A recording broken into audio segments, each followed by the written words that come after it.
leer el Evangelio de Juan, el capítulo 6, versículo 20, un versículo.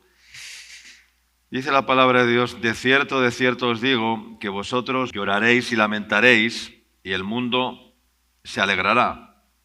Pero aunque vosotros estéis tristes, vuestra tristeza se convertirá en gozo. Amén.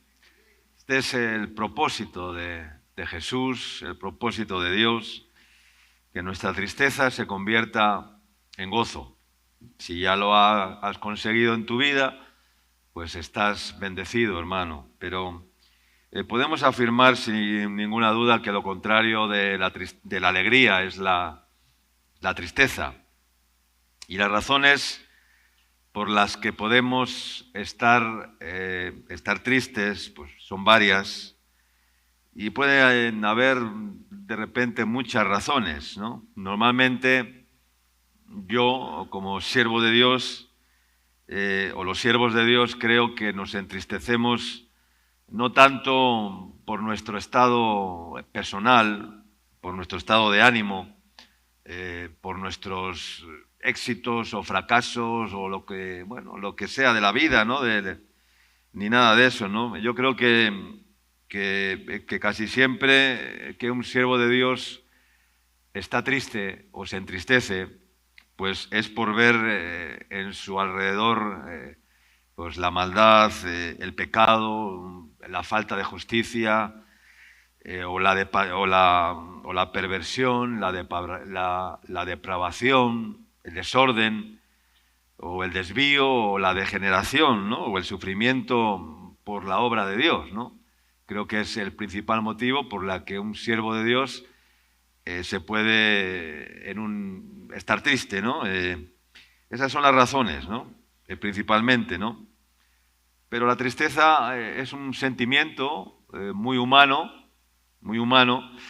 de la cual pues no tenemos que avergonzarnos, pero sí es un estado en el cual Dios pues no quiere que estemos, amén, permanentemente, sino que Dios quiere, como dijo Jesús, que nuestra tristeza se convierta en gozo, amén, que nuestra tristeza se convierta en alegría, lo cual pues, es un milagro, porque algo negativo que se convierta en algo positivo es un milagro, algo nefasto, algo malo que se convierta en algo bueno es un milagro, ¿no?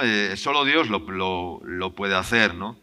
Pero la tristeza es algo con la que tenemos pues que contar y enfrentar en nuestras vidas, porque van a venir momentos de tristeza, ¿verdad? Pero en esos momentos, pues nuestra tristeza se convertirá en gozo. Amén. Vamos a leer el Salmo 137. El Salmo 137 es un lamento ya por los cautivos que estaban en Babilonia, ¿no?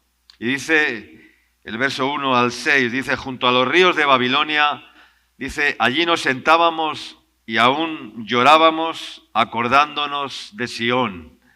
Sobre los sauces, en medio de ella, colgamos nuestras arpas. Y los que nos habían llevado cautivos nos pedían que cantásemos. Y los que nos habían desolado nos pedían alegría, diciendo: cantadnos algunos de los cánticos de Sión. ¿Cómo cantaremos cántico de Jehová en tierra de extraños?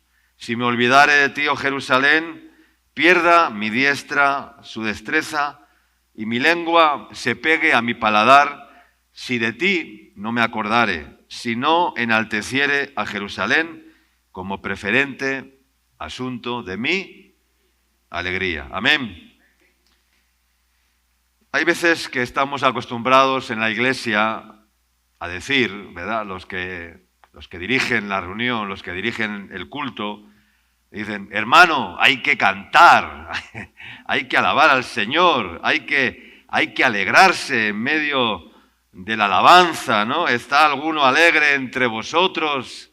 cante alabanza, esté alguno afligido, haga oración. Bueno, y son dichos que se dicen mucho, ¿no?, en la iglesia, ¿no? Y animamos o tratamos de animar a la gente a que esté alegre, ¿no?, a que se alegren. Hermanos, vamos a alegrarnos, vamos a danzar, ¿verdad? Y eso es algo normal y es bueno, ¿no?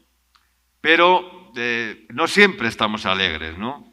En este caso, les decían a los que estaban cautivos en Babilonia, que estaban allí lamentándose, estaban en cautividad. Alguien que está cautivo no puede estar alegre. ¿Cuánto dicen amén? Es muy difícil, ¿no? Yo no he visto a un preso alegre. O sea, los presos tienen una cara que les llega, vamos, al piso, ¿no? No hay alegría en la cautividad.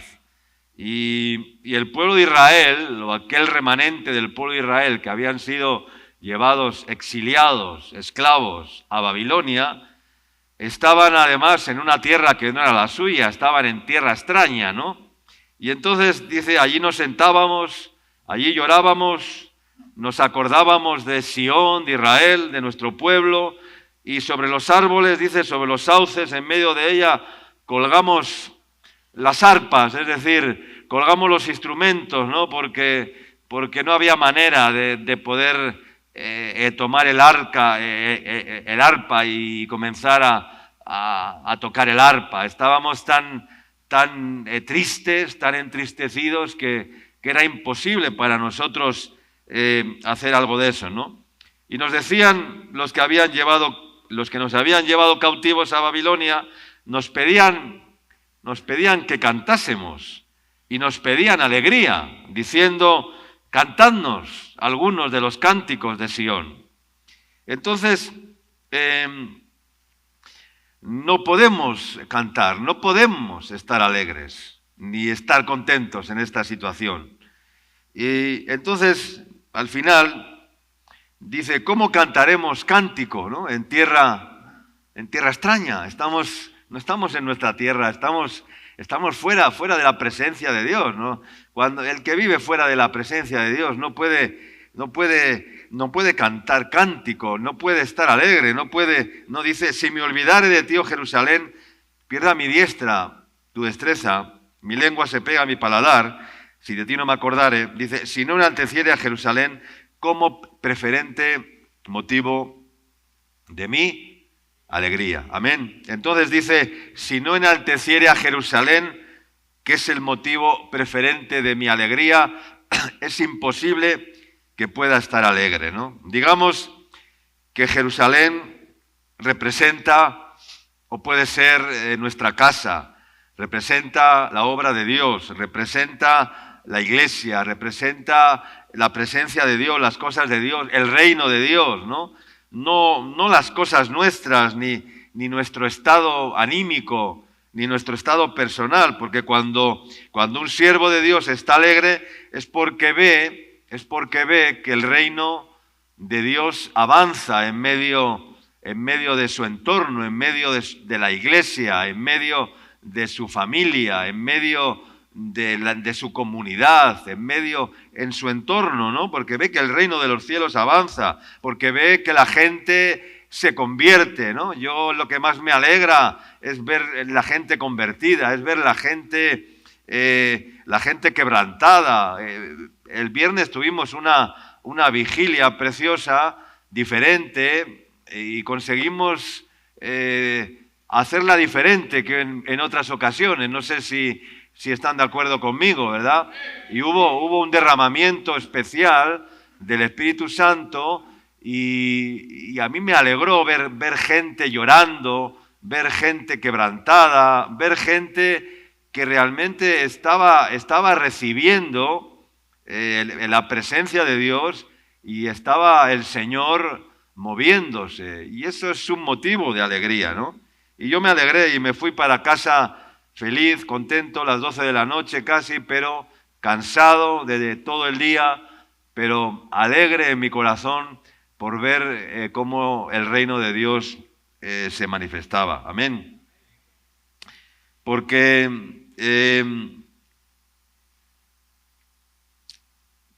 Y cuando uno ve lo contrario de eso, que la obra se estanca, que la gente no se convierte ni a tiros, ¿no? Que por mucho que les prediques la palabra, la gente no se convierte, la gente no cambia, las personas siguen cometiendo los mismos pecados, los mismos errores, cayendo en las mismas debilidades una y otra vez. Y dices, ¿pero qué pasa con esta gente que no consiguen entregar sus vidas a Cristo y ser transformados en el Señor, ¿verdad?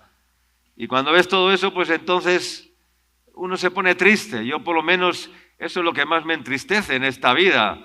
Yo ya te digo, o sea, en mi vida personal no tengo ningún motivo de tristeza, o sea, no tengo nada de lo que entristecerme, no hay ningún motivo. Mi carga es la obra de Dios, mi carga es el ministerio y mi carga es la pasión por las almas, para que las almas se conviertan a Cristo. Amén. Y ves eso, y ves gente sufriendo, atemorizada, en aflicción, y esa es la razón por la que no siempre estamos alegres, ¿no? Pero dice, si de Jerusalén no me acordare, ¿no? Si no enalteciere a Jerusalén, al Señor, ¿no? Que es el preferente, el primer motivo, dice, el preferente es el primer motivo, dice, asunto de mi alegría. Amén. Estaba dejando bien claro, es el preferente asunto de mi alegría. Amén. Vamos a leer algo también en el libro de Nehemías. Nehemías capítulo 2, versículo 1. Como todos sabéis, Nehemías era en la corte del rey Artajerjes, era el copero del rey, ¿no? El que servía al rey el vino en tazos, en copas de oro, cuando el rey hacía sus banquetes, ¿no? Y normalmente las personas que están tristes, les podemos llamar, este es un aguafiestas. Una persona triste en medio de un banquete, ¿qué es?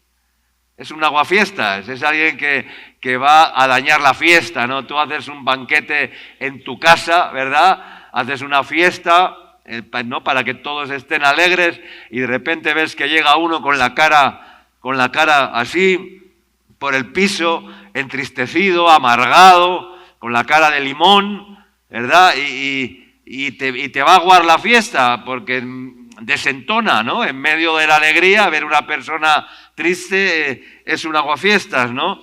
Y porque normalmente nos acercamos a personas que nos puedan aportar algo positivo, ¿sí o no? O tú te acercas a alguien que te puede aportar algo negativo, a veces sí, ¿no? Pero ese no es lo correcto, ¿no? Nos acercamos a personas positivas, a personas que nos pueden transmitir alegría, que nos pueden transmitir energías positivas, que nos pueden transmitir ánimo, ¿verdad? Y la tristeza pues no es nada positiva, es totalmente negativa, y casi siempre es algo de lo que alguien o las personas huimos, y queremos estar cerca de personas que nos aporten alegría, ¿no? Optimismo, ¿no? y cosas positivas, ¿no? Y Nehemías estaba en una profunda tristeza, ¿no? Y era tan profunda su tristeza que no la podía ocultar, ¿no? Quiero decir que alguien que es copero de un rey, alguien que era copero de un rey, cuando estaba en la presencia del rey, pues no podía aportar ningún sentimiento negativo delante del rey. Ya el rey tenía bastantes motivos, problemas, preocupaciones con los asuntos del reino, ¿verdad? Y gobernar el imperio y tener que tomar decisiones importantes, que cuando hacía un banquete el rey lo que menos quería era acordarse de las preocupaciones, de las decisiones, de los problemas que le generaba tener que gobernar un imperio, una nación, ¿no? Entonces lo que quería era estar estar alegre, tomarse una copa de vino, comer y alegrar su corazón, ¿no? Y entonces llega allí Nehemías con la cara de limón, amargado y entristecido y afligido totalmente, ¿no? Y entonces tener al rey allí, a Nehemías, que era el copero personal, en esa situación, pues no era lo más apropiado, ¿no? Entonces Nehemías tenía mucho miedo de poder exteriorizar ese sentimiento de tristeza. Pero, lógicamente, cuando alguien está triste, no lo puede ocultar. No lo puede ocultar. La tristeza se refleja. Yo creo que todos, si tenemos un poco de sentido, ¿no? Podemos detectar cuando una persona está triste, ¿no? En la mirada, en la forma de, ¿no? Y los que tenemos discernimiento de espíritus, que es un don espiritual que Dios nos ha dado a los siervos de Dios y a los que hemos sido bautizados en el Espíritu Santo, tenemos varios dones. Uno de ellos es el don de discernimiento de espíritus, que nos enseña a discernir lo que al mirar a una persona a la cara o hablar con una persona disciernes varias cosas, y una de ellas es la tristeza que puede haber en su alma y en su corazón. Entonces, dice, vamos a seguir leyendo, o vamos a leerlo, dice verso 1, sucedió en el mes de Nisán, en el año 20 del rey Artajerjes, que estando ya el vino delante de él, tomé el vino y se lo serví al rey. Y como yo no había estado antes triste en su presencia, no había estado nunca triste en su presencia, porque no había tenido ningún motivo para estar triste, ¿no? Nunca había estado triste en su presencia. Era alguien que tenía que estar en la corte aportando alegría y tenía que ser como un bálsamo para el rey. No un bufón para hacer reír al rey, ¿no? Se hacían 4 tonterías y el rey pues se divertía, ¿no? Entonces, me dijo el rey, verso 2, me dijo el rey, ¿por qué estás triste tu rostro? Pues no estás enfermo, no es esto sino quebranto de corazón. Dice, entonces temí en gran manera, dijo Nehemías, ya me ha pillado, ya me ha pillado el rey, a ver cómo salgo ahora de esta situación, a ver cómo esquivo este asunto, ¿no? Cómo evito que el rey me amoneste, que el rey se moleste conmigo y entonces me diga que me vaya y que me va a sustituir y que se va a buscar otro copero que no esté triste, porque yo no podía estar triste delante del rey. Amén. Y le dije al rey, para siempre viva el rey. ¿Cómo no estará triste mi rostro cuando la ciudad, Jerusalén, la casa de los sepulcros de mis padres, está desierta y sus puertas consumidas por el fuego? Nehemías entonces se sincera delante del rey y le cuenta por los motivos por los cuales estaba triste, ¿no? La razón de su tristeza no era un motivo personal, no era una enfermedad, no era un estado de ánimo, no era una tragedia personal, no era algo transitorio, sino que el dolor de su corazón era que Jerusalén, la casa de sus padres, la ciudad de sus padres, había sido quemada, había sido derribada, los muros habían sido derribados, las puertas habían sido quemadas por fuego y la ciudad estaba hecha un desastre, estaba en ruinas. Entonces dice, pero ¿cómo no voy a estar triste si la casa de mis padres, si de Jerusalén, el lugar, ¿no? La casa de los sepulcros de mis padres está desierta y las puertas consumidas por fuego, ¿no? Si la preferente razón de mi alegría, que era el salmo que hemos leído antes, ¿no? Jerusalén, el preferente asunto de mi alegría está desierta, ¿no? Estaba en una situación de mucha dificultad, ¿no? Entonces, después de eso, Nehemías recibe la gracia del rey para regresar a Jerusalén. El rey le hace cartas de recomendación para que pueda ir a Jerusalén, le da permiso, ¿verdad? Y cuenta con su venia y para que vaya a ver qué pasa en Jerusalén, a ver qué puede hacer. Y entonces Nehemías va y comienza, como sabemos, a reedificar, como muchos sabemos, ¿no?, la historia, ¿no?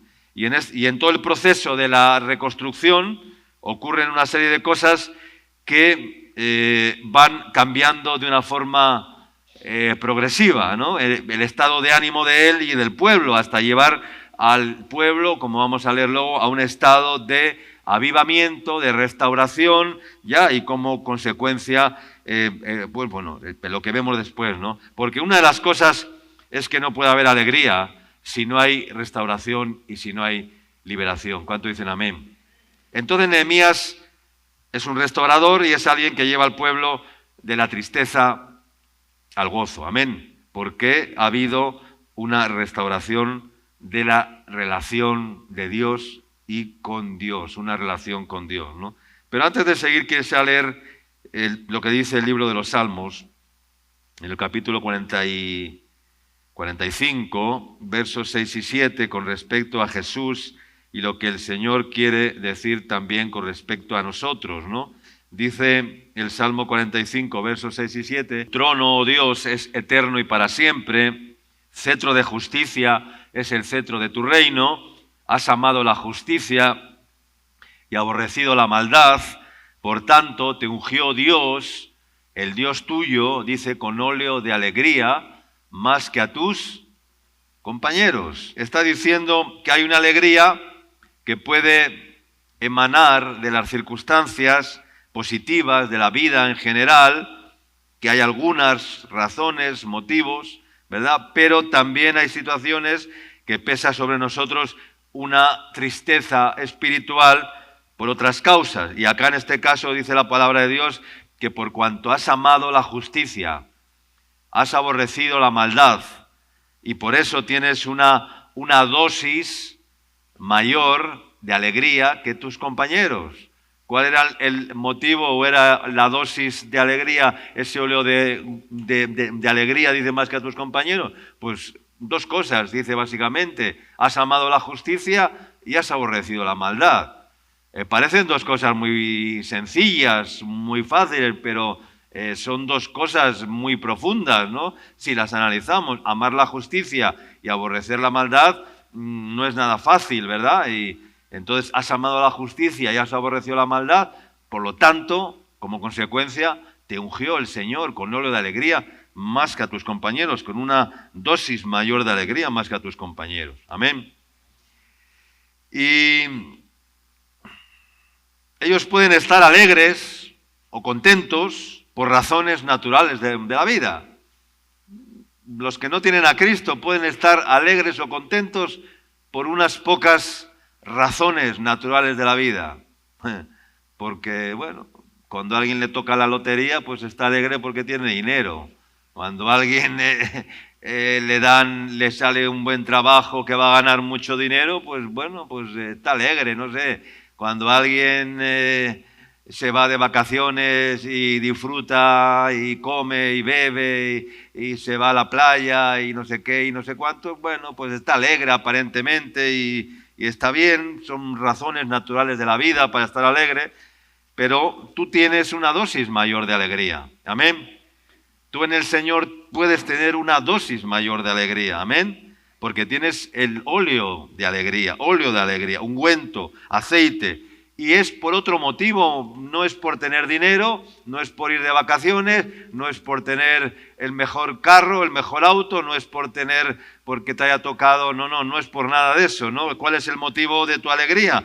Pues tiene que ver, que es un motivo muy diferente, que tiene que ver con el servicio a Dios, el amor a Dios, la presencia de Dios, la consagración a Dios, el temor de Dios y que hay en tu mente y en tu corazón. Ese es el motivo de tu alegría, amén. No son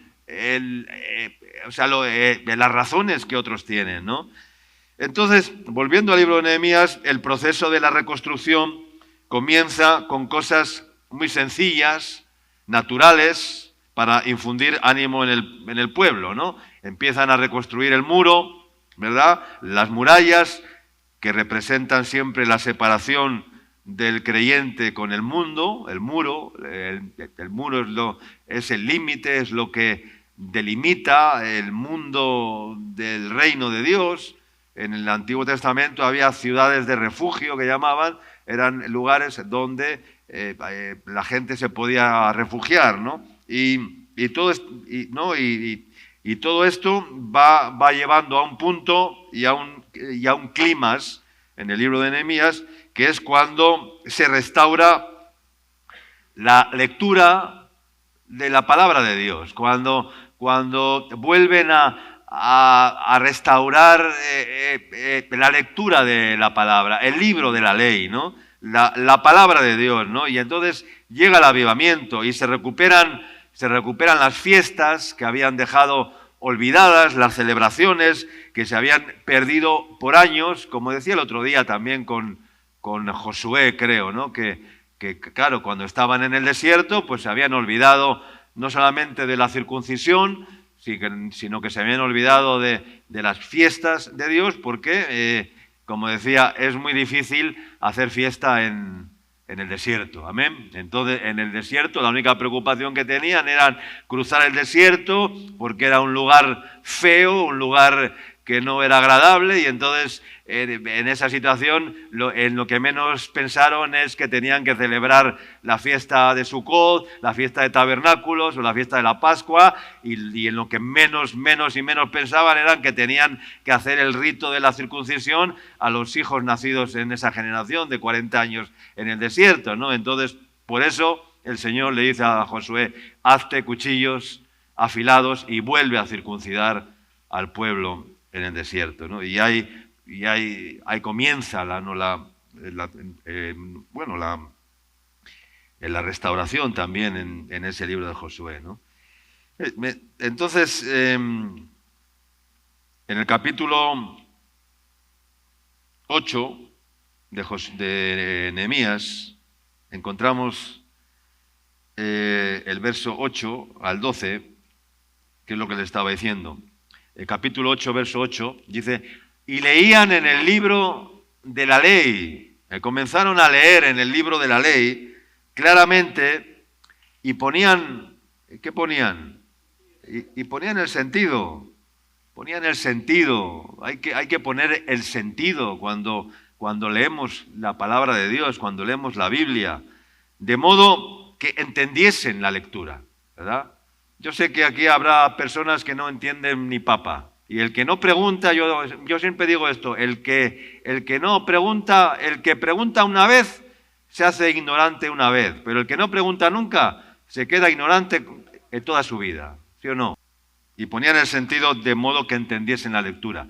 Y Nehemías, el gobernador, y el sacerdote Esdras, escriba, y los levitas que hacían entender al pueblo, dijeron a todo el pueblo: día santo es a Jehová nuestro Dios, no os entristezcáis ni lloréis, porque todo el pueblo lloraba, pero no lloraba de tristeza, lloraba. ¿Por qué lloraba? Oyendo la palabra de la ley, oyendo las palabras de la ley, porque se habían olvidado. Y claro, ¿y cómo no se van a olvidar si la ciudad había sido destruida, si los muros habían sido derribados, si los servicios básicos, el agua, la luz, no sé qué, el internet, ya no se había todo desconectado, ya no, o sea, ¿cómo van a acordarse cuando te falta todo eso? De lo menos que te acuerdas es de la, ¿no? Y se habían olvidado de todo, ¿no? Entonces, en cuanto Nehemías comenzó a restaurar todas las cosas, los servicios, las puertas, los muros, el agua, no sé qué, no sé cuántos, entonces el pueblo empezó a sentirse mejor, y entonces ahora sí, ahora vamos a atender a la ley de Dios, ¿no? Y vamos a recuperar, ¿no? Y entonces lloraban oyendo las palabras de la ley. Luego les dijo: id, comed grosuras y bebed vino dulce, y enviad porciones a los que no tienen nada preparado, porque día santo es a nuestro Señor. No os entristezcáis, porque el gozo del Señor es vuestra fuerza. Amén. El gozo del Señor es vuestro. No voy a predicar del gozo, ya lo sabemos, ¿no? Claro, todo esto ocurre después de la lectura del libro, el libro de la ley de Moisés, de haber de alguna manera pues empezado a recuperar el libro, ¿verdad? Y haberle llevado a un estado de libertad espiritual y haber sanado pues las heridas del pueblo que en cierta manera estaban heridos, ¿no? Y la razón de esta predicación es llevarte de la tristeza al gozo, amén, de la tristeza a la alegría y sanar el corazón del pueblo. No puede haber alegría en corazones heridos. ¿Cuántos dicen amén? No puede haber alegría en corazones resentidos, amén. No puede haber alegría en corazones llenos de amargura, no puede haber alegría, amén. Y los levitas, dice verso 12, pues hacían callar a todo el pueblo diciendo, callad, porque es día santo. Y otra vez, y no os entristezcáis. Y todo el pueblo se fue a comer y a beber y a obsequiar porciones y a gozar, dice, de grande alegría. Amén. Porque habían entendido las palabras que se les habían enseñado. Amén. Cuando entiendes la palabra de Dios trae medicina, gozo y alegría a tu corazón. Amén. Las palabras de Dios habían calado en sus corazones, habían abierto sus mentes y sus pensamientos, rompiendo las fortalezas mentales, la oscuridad, habían limpiado sus vidas, habían sacado los parásitos mentales de sus mentes, ya que les habían deteriorado y destrozado su estado espiritual, y la palabra de Dios había restaurado su alma, su espíritu, y esa limpieza había producido un estado de bienestar y de grande alegría. Amén. Después de haber confrontado al pueblo con su realidad y con su pecado, con su deterioro espiritual, con sus debilidades, el pueblo había entendido y se había empapado de la palabra de Dios, de tal manera que se habían liberado y entonces pudieron celebrar la fiesta, comer porciones, comer y beber y obsequiar porciones, porque la alegría había llegado a sus vidas. Amén. Y después comenzaron a restablecer lo que habían perdido durante muchos años por causa de la esclavitud, como era volver a celebrar las fiestas que se habían olvidado, como he dicho antes, ¿verdad? Y a recordar quiénes eran, porque se habían olvidado hasta de quiénes eran y hacia dónde iban, ¿no? Y cuál era su herencia en el Señor. Esto lo dicen los versos 16 y 17, cuando dice, salió pues el pueblo y trajeron ramas, e hicieron tabernáculos, cada uno sobre su terrado, en sus patios, en los patios de la casa de Dios, en la plaza de la puerta de las aguas y en la plaza de la puerta de Efraín, y toda la congregación que volvió de la cautividad hizo tabernáculos, y en tabernáculos habitó, porque desde los días de Josué, curiosamente, desde los días de Josué hasta aquel día no habían hecho así los hijos de Israel, y hubo alegría muy grande. Estaban celebrando la fiesta de Sucot, la fiesta de los tabernáculos, y se estaban alegrando. Dice que desde los días de Josué no habían vuelto a celebrar. Se habían olvidado de Dios, y la gente se olvida de Dios por situaciones, por el mundo. El mundo, hermano, el mundo te enfría de tal manera que ¿cuántos se van de la comunidad y dicen, sí, hermano, voy a ir a la iglesia? Y no aparecen. O sea, el mundo es como una membrana, es como un ya que te cigotiza, ¿no? Es como la cigocitosis, ¿no? Ese fenómeno de la biología, que una célula devora a otra, ¿no? El mundo es una membrana que está absorbiendo y arrastra y engulle y devora a todos aquellos que se alejan de la presencia de Dios, que se olvidan de la presencia de Dios, porque el mundo demanda,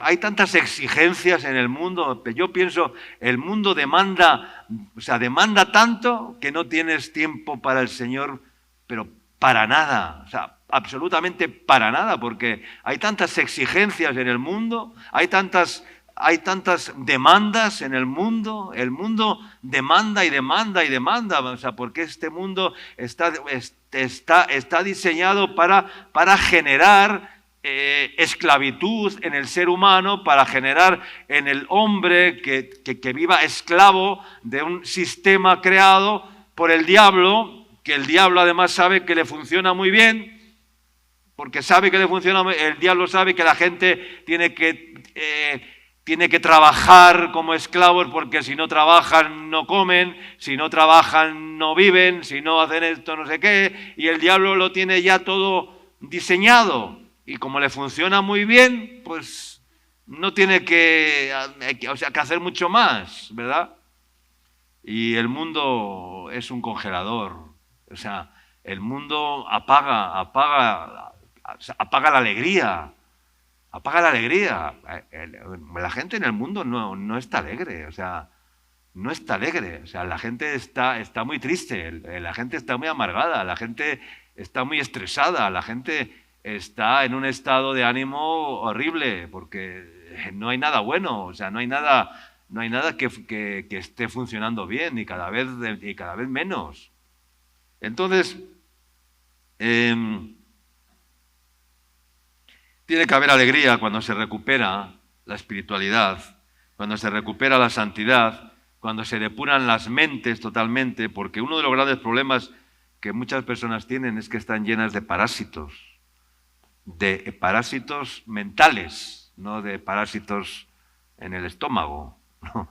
Porque eso al final te haces un tratamiento de esos para eliminar los parásitos, ¿no? y fuera, ¿no? Pero ¿cómo eliminas los parásitos que hacen nido en tu mente, ¿verdad? Y hay muchos parásitos mentales, ¿no? Son pensamientos que se anidan en las mentes y anidan ahí y marcan el estado y el destino de una persona, ¿no? Y de sus acciones. Y esos parásitos, pues que el enemigo consigue introducir de contrabando, pues son pensamientos que ensucian y contaminan el alma y contaminan nuestro corazón y que nos producen temor, pánico, inseguridad, angustia y tristeza. Amén.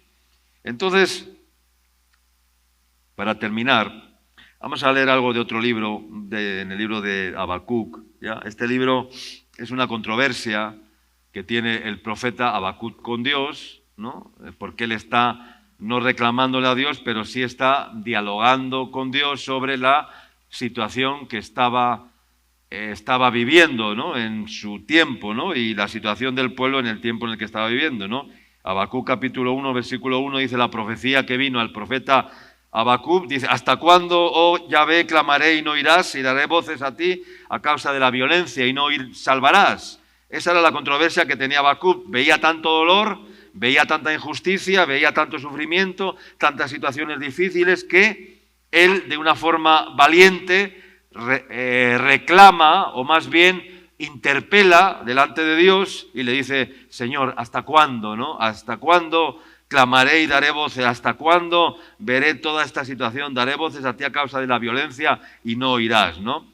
Dice el verso 3: ¿por qué me haces ver iniquidad y haces que vea molestia? Destrucción y violencia están delante de mí, y pleito y contienda se levantan, porque por lo cual la ley es debilitada y el juicio no sale según la verdad, por cuanto el impío asedia al justo y por eso sale torcida la justicia. Él veía cómo el poder de los impíos, y la fuerza de los injustos estaban oprimiendo al pueblo, y eso le causaba molestia, ¿no? Eso le molestaba al profeta, ¿no? Era más bien la oración de un hombre que amaba la justicia y le rogaba a Dios que hiciera justicia, ¿no? Porque ¿no? Has amado la justicia, aborreció la maldad, hemos leído antes, ¿no? Y entonces, hermanos, no podemos tener un estado de tristeza muy prolongado, ¿verdad? Es peligroso, Porque cuando alguien entra en un estado de tristeza prolongado, corre el peligro de tropezar, corre el peligro de resbalar, corre el peligro de deslizarse, ¿no? Porque empieza a mirar donde no debe, ¿no? ¿No? Como dice el salmo, hay un salmo que dice, dice, ciertamente es bueno Dios para con Israel, para con los limpios de corazón, dice, pero en cuanto a mí, dice, casi se deslizaron mis pies, dice, viendo la prosperidad, o resbalaron mis pasos, dice, viendo, porque tuve envidia de los arrogantes, viendo la prosperidad de los impíos, ¿no? Que no tienen congojas por la muerte, porque no piensan en la muerte, porque su vigor está entero, porque no pasan trabajos como los otros mortales y no son azotados como los demás hombres, ¿no? Y la soberbia les corona y se cubren de violencia y tantas cosas, ¿no? Y los ojos, dice, se les saltan de gordura, como que se les salen los ojos ¿no? Pero bueno, si lees todo ese salmo también es muy interesante, ¿no? Pero no me quiero alargar. Y entonces, ahora seguir leyendo. Verso 12 y 14 dice, verso 12 y 14 de Habacuc 1, dice, ¿no eres tú desde el principio, oh Yahvé, Dios mío, santo mío, no moriremos, ¿no? Dice, ¿no eres tú desde el principio, oh Señor, Dios mío, santo mío, dice el profeta, no moriremos, ¿no? Estaba diciendo, no moriremos, ¿no? Es una declaración que ¿no? Es una afirmación de la gran importancia y del consuelo, ¿no? En esos momentos de adversidad, ¿no? No eres tú desde el principio, Señor, no eres tú el Dios mío, no eres tú el santo mío, pues no moriremos. Aunque esta situación sea muy complicada, no moriremos, no vamos a desmayar, amén, no vamos a bajar los brazos, amén, ¿no? Y entonces está expresando en el Señor su confianza, ¿no? No en la protección de Dios, ¿no? Y que les iba a guiar en todas las situaciones difíciles, ¿no? Que iban a tener que enfrentar, ¿no? O sea, muestra su confianza en el Señor. Y en el capítulo 2, pues vemos la respuesta de Dios, verso 1, y lo primero que dice Habacuc, dice, sobre mi guarda estaré. Amén. El capítulo 2:1 dice, sobre mi guarda estaré, sobre la fortaleza afirmaré el pie y velaré para ver lo que se me dirá y qué de responder tocante a mi queja. Aquí Habacuc ya había cambiado el discurso en cierta manera, porque hay una gran diferencia entre el capítulo 1 y el capítulo 2. Aquí ya estaba en una postura totalmente diferente, ¿no? Ya no estaba quejándose en su corazón, ya no estaba abatido por la situación, sino que ahora estaba en el lugar donde debía de estar, ¿no? Y como que se había puesto las pilas, había reaccionado y ahora dijo, ahora voy a afirmar mis pies, ¿no? Sobre la guarda estaré, sobre la fortaleza, dice, afirmaré el pie, es decir, sobre la roca, que es mi confianza, afirmaré el pie. Sobre mi guarda estaré, sobre la fortaleza afirmaré el pie. Voy a volver a mi puesto de guarda, es decir, el lugar donde Dios me ha ordenado estar. Un guarda es una persona que cumple una función, un ministerio, y así lo hacen los atalayas, ¿no? Y mi pueblo de guarda, o mi puesto de guarda es estar en el lugar donde tengo que estar. ¿Cuánto dicen amén? ¿Ya? Y entonces recupera el sentido común, recupera no su estado, y entonces dice, veré lo que el Señor me dice, ¿no? Dice, y velaré, dice, para ver lo que se me dirá. Velaré para ver lo que se me dirá y qué he de responder a mi queja, ¿no? A mi situación, ¿no? Veré lo que se me diré. ¿no? Y qué de responder tocante a mi queja, ¿no? La actitud de Habacuc también fue correcta porque esperaba que Dios le corrigiera, ¿no? Y no lo hizo, ¿no? O sea, y no le hizo esta pregunta porque pensara que Dios estaba equivocado o tuviera que explicarse, sino que le hizo porque sabía que el equivocado era él mismo, ¿no? Y que necesitaba ser corregido, amén. A veces necesitamos que Dios nos corrija, ¿verdad? Y que los equivocados no es Dios, no son los demás, no son las circunstancias. A veces los equivocados somos nosotros, ¿no? Y entonces sus preguntas eran su invitación a Dios diciendo: Dios, no entiendo lo que haces, pero si tienes tú, o sea, sé que tú gobiernas, que tú tienes la última palabra, tú eres el que hace las cosas, entonces háblame y corrígeme, amén. Háblame y corrígeme. Y esto es importante, ¿no? Y el Señor, dice, me respondió, verso 2, el Señor me respondió y me dijo: escribe la visión, declárala en tablas, para que corra el que leyere en ella. Aunque la visión tardare aún por un tiempo, mas apresura hasta el fin, y no mentirá, aunque tardare, espéralo, porque sin duda vendrá y no tardará. He aquí aquel cuya alma no es recta, se enorgullece, mas el justo, por su fe, vivirá. Amén. Y el libro termina en el capítulo 3, con la oración que sabemos de Habacuc, que es como un cántico, es un salmo, es un cántico, donde Dios ya le ha hablado a su corazón, y cuando Dios habla al corazón es cuando como que ya todo... O sea, cuando Dios te habla al corazón, hermano, ya no hay... Ya todos los parásitos mentales desaparecen. O sea, cuando Dios le habla a tu espíritu, a tu mente, todos los parásitos mentales se van, pero hay que escuchar la voz de Dios. A veces no escuchamos la voz de Dios y por eso salimos del culto igual que hemos venido y los parásitos siguen persiguiéndonos y las dudas siguen persiguiéndonos y las situaciones siguen persiguiéndonos. ¿Por qué? Porque no ha calado la palabra de Dios, no se ha hecho rema en nuestra vida. Entonces, pero cuando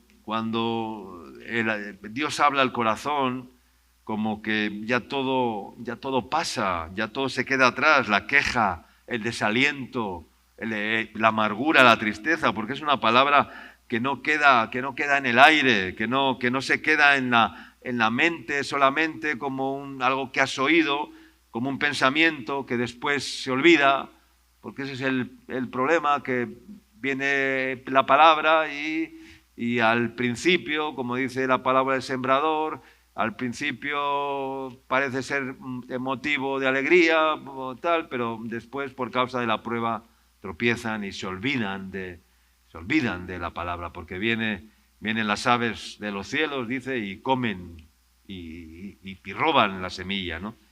Entonces, y la palabra ministra de tal manera que la presencia de Dios convierte la queja en cántico, en alabanza, y la tristeza en gozo. Amén.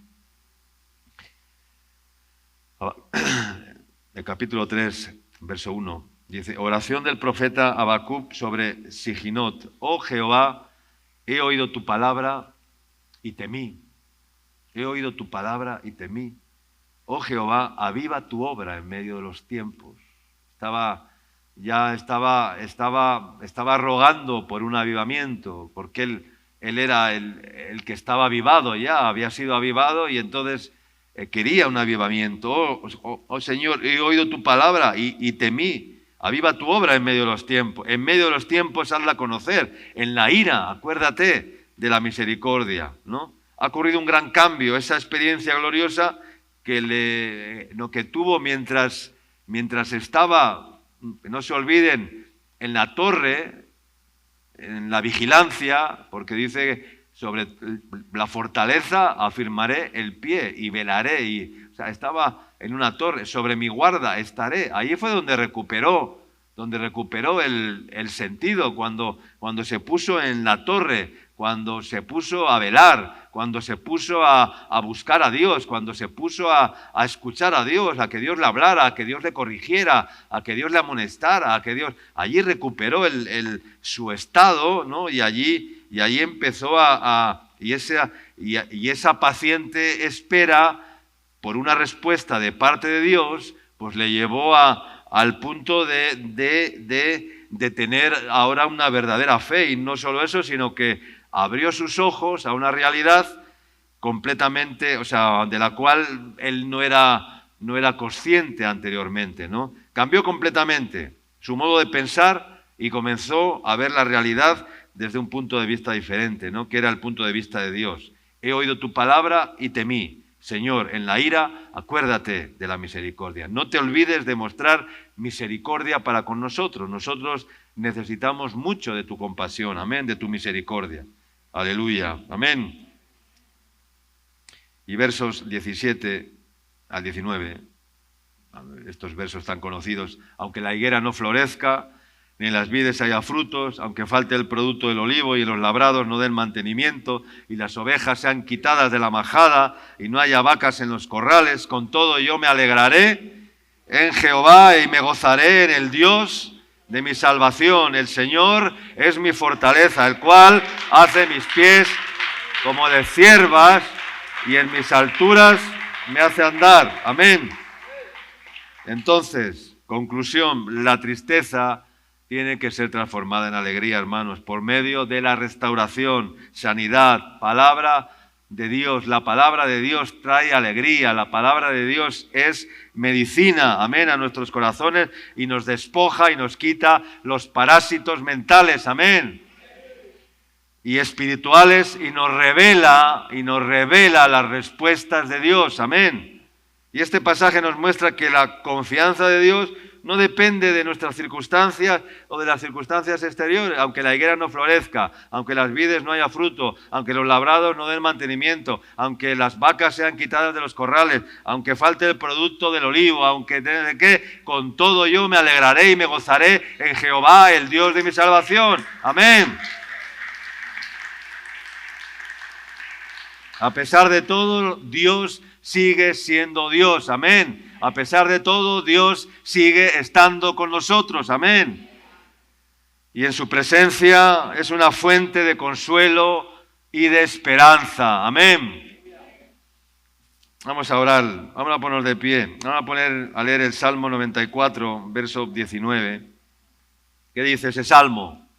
En la multitud, diga conmigo, en la multitud de mis pensamientos, dentro de mí, tus consolaciones alegraban mi alma. Amén, amén, amén.